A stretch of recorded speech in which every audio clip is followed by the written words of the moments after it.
السلام عليكم ورحمة الله وبركاته. كل سنة وانتم طيبين بمناسبة قرب عيد الفطر المبارك. عاد الله عليكم بالخير واليمن والبركات. أنا هكلمكم بكل صراحة. الحرب اللي على إيران دي، الحرب اللي قايمة على إيران دي حرب على الإسلام. الحرب اللي قايمة على إيران دي حرب على الإسلام وليس حرب على دولة. ليه؟ لأن أنت حاربتهم يوم 10 رمضان، وقبل كده حاربت صدام وأعدمته أول يوم في العيد الأضحى المبارك. ده برضه يثبت كلامي إن أصلا الحرب دي دايرة، دي حرب على الإسلام. وهي إيران أصلا مش هتسيطر على المنطقة زي ما هما بيقولوا وبيتحججوا، ولا عدوة العرب ولا عدوة المسلمين. أنا مش بحب إيران على فكرة ولا بتعاطف معاها، أنا بتكلم على أمر عقلاني كده بالمنطق كده. هي إيران عمرها ما كانت هتسيطر على المنطقة ولا كان لها أطماع، ولكن دي حجج عشان الأمريكان يدخلوا بيها في حرب إيران. إيران هي بس كل القصة إن هي كانت عدوة لإسرائيل فقط، هي عدوة للكيان، وهي عايزة تنصر المسلمين على الكيان. بس ادي كل القصة. فيها بترول، فيها بترول، وامريكا طمعانة في البترول وكل حاجة معروفة والدنيا جميلة، ولكن الموضوع اصلا حرب على الاسلام اولا، وبعد كده اطماع في ثروات المسلمين والعرب والخلايجة. هتيجي تقول لي دول الخليج عاملة قواعد عشان تحميها. هقول لك القواعد دي معمولة عشان تحمي المصالح الأمريكية فقط، وليس معمولة عشان تحمي دول الخليج ولا الدول العربية. وبالدليل إن هم أصلا بيحموا نفسهم ومش عارفين، وفي نفس الوقت بيحموا نفسهم أولا ثم بيحموا دول الخليج. هات لي كده دولة خليجية أمريكا حمتها بتدور على إن هي تهجم على إيران إزاي وإن هي تحمي إسرائيل إزاي. خدت كل أغلبية الدفاعات ودتها للكيان عشان تحمي الكيان من الصواريخ اللي جايه عليه. ولكن الدول العربيه يا باشا خليك في اخر الخط، خليك بقى لما حد يعبرك. هو احنا ليه ما نجمدش قلبنا ونطرد القواعد الامريكيه من الشرق الاوسط؟ هيحصل ايه يعني؟ هتموتوا من الجوع ولا هتموتوا من الخوف؟ ما انتوا كده كده ميتين. وعلى فكره انتوا عندكم جيوش في الدول العربيه، لو عملنا جيش عربي موحد ولا امريكا ولا اتخن من امريكا يقدر يدوس برجله عندنا، ويبقى عندنا الحمايه وعندنا الفلوس وعندنا الجيوش وعندنا السلاح وعندنا كل حاجه. بس عندنا حاجه ثالثه اللي هي بس عاوزين نشيلها من عندنا، اللي هي الجبن. الجبن بتاع الدول العربيه والدول الخليج، انا بقولها كده واللي يزعل مني يزعل. احنا نشيل بس الجبن، كل حاجه موجوده عندنا والجبن موجود. نشيل الجبن هيبقى كل حاجه موجوده وهنبقى شجعان. احنا محتاجين شويه شجاعه عشان نقدر نحمي انفسنا، وعندنا ثرواتنا وعندنا سلاحنا وعندنا جيوشنا وعندنا كل حاجه. ناقصنا ايه؟ ناقصنا ان احنا نشيل الجبن بس مننا، نشيل الجبن من الدول العربيه ودول الخليج، ونعمل جيش موحد، جيش عربي موحد، واللي يحصل يحصل، ونتجرأ كده ونبقى رجاله كده. سيبنا من الجبن بقى، وسيبنا من الانتخه والقعاد في التكييف دوت، وان انا اجيب حد يعمل لي قواعد عشان يحميني. ما تحمي نفسك يا عم، انت عندك سلاح وعندك جيش وعندك فلوس تقدر تشتري بيها احدث الاسلحه. انت بالعكس ما بياخدوا منك بال5 تريليون دولار، وفي الاخر ما بيعرفوش يحموك ولا بتعرف ترجعهم. هات لي كده واحد مواطن ولا مسؤول عربي ولا خليجي يقدر يرجع الجنيه دفعه لامريكا؟ ما يقدرش. ليه؟ عشان هو اصلا بيدفع جبايه. دي اسمها جبايه، دي اسمها فرده، وليس استثمار وليس حمايه لدول الخليج ولا الدول العربيه. دي اسمها فرده. هما بياخدوا عليكم فرده، بياخدوا عليكم جبايه، وانتوا جبنه مش قادرين تردوا ولا قادرين توقفوا ده. دي الحقيقه اللي قليل قوي اللي هيقولها لكم، ومحدش هيتجرأ يقولها لكم. وانا كمواطن عربي شريف بقولها لكم، واللي يزعل مني يزعل. دي اسمها جبايه وفرده بياخدوها عليكم، وانتوا جبنه ومحتاجين شويه شجاعه عشان تستخدموا القوه اللي عندكم والثروه اللي عندكم صح. تستخدموا القوة اللي عندكم والجيوش اللي عندكم والسلاح اللي عندكم وتحموا ثرواتكم ويبقوا ثرواتكم ليكم انتوا بس. انا بقول الكلام ده انا بحبكم، مش بقول الكلام ده انا زعلان، انا بكرهكم، انا بحبكم وعاوزكم تبقوا يد واحدة. انتوا قوة عظمى بس مش دريانين، انتوا عايشين بس في الخلافات اللي ما بينكم، شغلة عيال صغيرة هي. كل واحد عاوز يعمل هو الزعيم وكل واحد عاوز يعمل هو القائد ليقود المنطقة. احنا مش عايزين كده يا عم، اعملوها بالانتخابات، شوفوا مين الدولة اللي هتقود المنطقة واعملوا استفتاء شعبي للشعوب كلها، اختار دولة من عدد الدول دي ان هو يقود الحلف العربي المتكامل، حلف عربي متكامل، جيش واقتصاد. تمام كده. ولو انتوا بقى بتتخانقوا على حتة مين اللي هو يبقى الزعيم ومين اللي هو يبقى الكبير، ده يعملوا استفتاء شعبي لكل الدول العربية والخليجية على مين الدولة اللي هتقود المنطقة، يبقى الشعوب هي اللي اختارت الدولة اللي هي اللي تكون القائد. في اكتر من كده؟ وممكن تعملوا استفتاء دولي، يعني استفتاء دولي وندخل فيه الدول الأوروبية والدول العربية كلها، برضو مين اللي يقود المنطقة، مين الدولة اللي تقود المنطقة، الدولة العربية اللي تقود العرب وتقود المنطقة. بس لو هي دي اللي انتوا خايفين منها وكل واحد عاوز يعمل فيها زعيم، ما هي المشكلة الخلافات اللي بينكم دي عاملة زي العيال الصغيرة اللي في الحضانة، بيتقمصوا من بعض، اسمها قمصة دي، شغل العيال الصغيرة اللي هي تتقمص.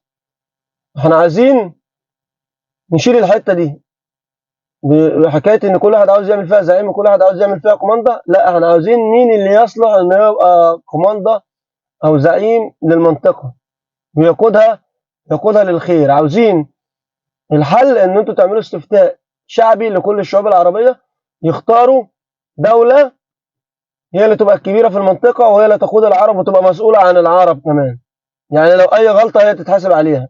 في اكتر من كده؟ هو ده الموضوع، مش الموضوع ان احنا نتخانق عشان حاجات هبلة، ومين اللي هيقود المنطقة ومين اللي هيمسك ومين اللي هيعمل فيها كبير ومين اللي هيعمل فيها زعيم ومين مش عارف ايه. ده كله كلام فاضي ومضيعة للوقت.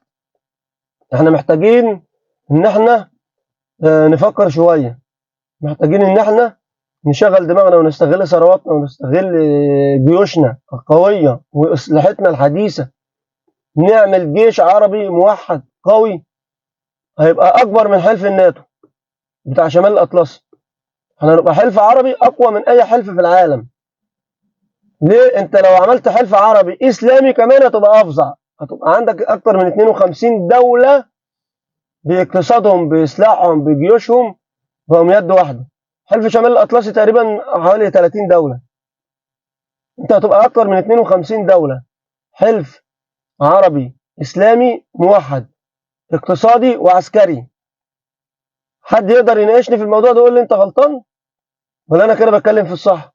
انا مواطن عادي، مواطن عادي زي اي مواطن، عاوز العرب وعاوز الدول العربية والإسلامية والخليجية يبقوا بخير ويبقوا أقوى ناس وأحسن ناس. فأنا بقول لكم على حل بتاع راجل بسيط. أظن إن الحلول دي برضه قالوها السياسيين والناس المتخصصين، في الآخر برضه محدش يهتم. طب ليه؟ ما تيجي نعمل جيش عربي موحد ونعمل اقتصاد عربي موحد، اقتصاد عربي موحد إسلامي، اقتصاد عربي إسلامي موحد، جيش عربي إسلامي موحد. شوف انت بقى هتبقى عامل ازاي بعد ما تعمل ده. اولا ما حدش يقدر يعتدي عليك، ثانيا هيبقى كل خيراتك بتستفيد منها، عندك كنوز اصلا، هم الغرب اصلا بيستفيدوا من الكنوز بتاعتك والخيرات اللي عندك. اوعى تقول لي ان انت بتستفيد اكتر منهم، هم بيشتغلوا بفلوسك وبيشتغلوا بخيراتك وبيشتغلوا بكل حاجه.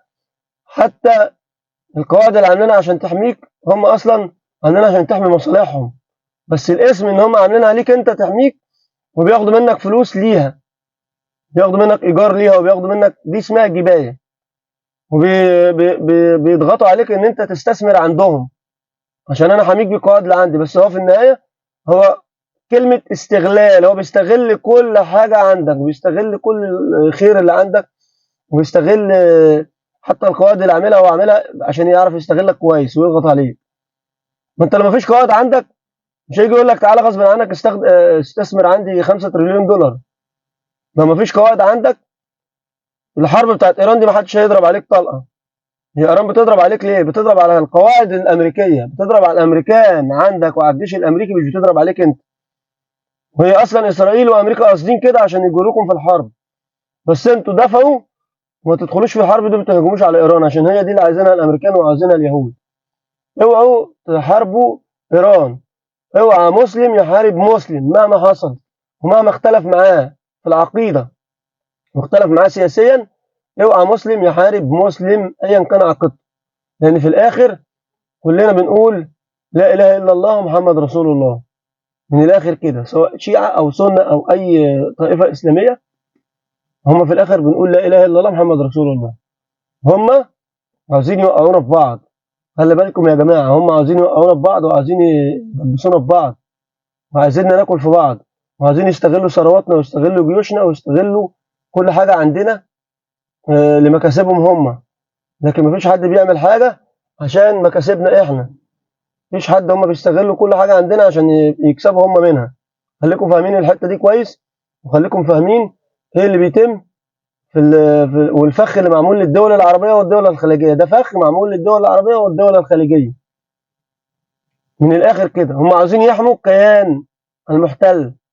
كل اللي بيتعمل ده عشان يحمي الكيان المحتل، وعشان امريكا تستغل الخيرات اللي عندكم. ضربت العراق وخدت البترول، فدخلت على فنزويلا وخدت البترول، وبتضرب ايران وهتاخد البترول اللي في جزيره خرق اللي هي معموله دي. اصلا الهدف منها ضربت الدفاعات اللي فيها، بعد كده هتنزل بقوات على الارض عشان تسحب البترول وتاخده عندها. من الاخر كده، عرفتوا ليه؟ لان هم لو عايزين يدمروا ايران كانوا ضربوا البترول. هم ما بيضربوش البترول وامريكا طلبت من الكيان ان هم ما يضربش في البترول عشان هم عايزين ياخدوه. انتوا مش فاهمين اللعبه ماشيه ازاي لغايه دلوقتي؟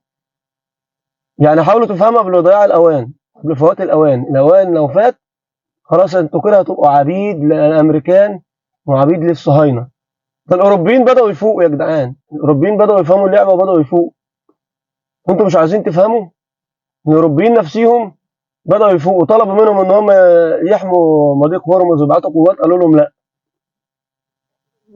يعني الاوروبيين نفسهم بداوا يفوقوا ومش وبيهربوا من ان هم يقعوا في الفخ بتاع الحرب.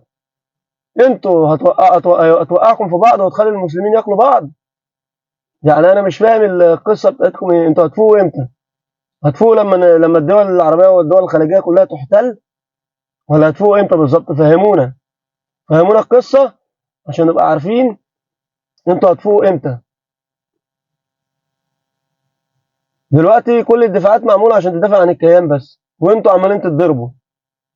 ومش بعيد يكون الضربات اللي جايه عندكم دي نصها جاي من عند الكيان عشان تعمل وقيعه بينكم وبين ايران، توقع الدول الاسلاميه ببعض والدول العربيه ببعض.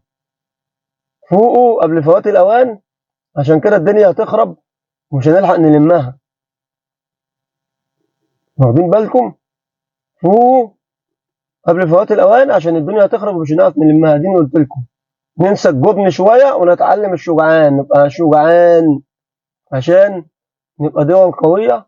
حلف عربي عسكري واقتصادي وسياسي موحد، اسلامي كمان، عربي، حلف عربي اسلامي اقتصادي عسكري سياسي موحد. وشكرا.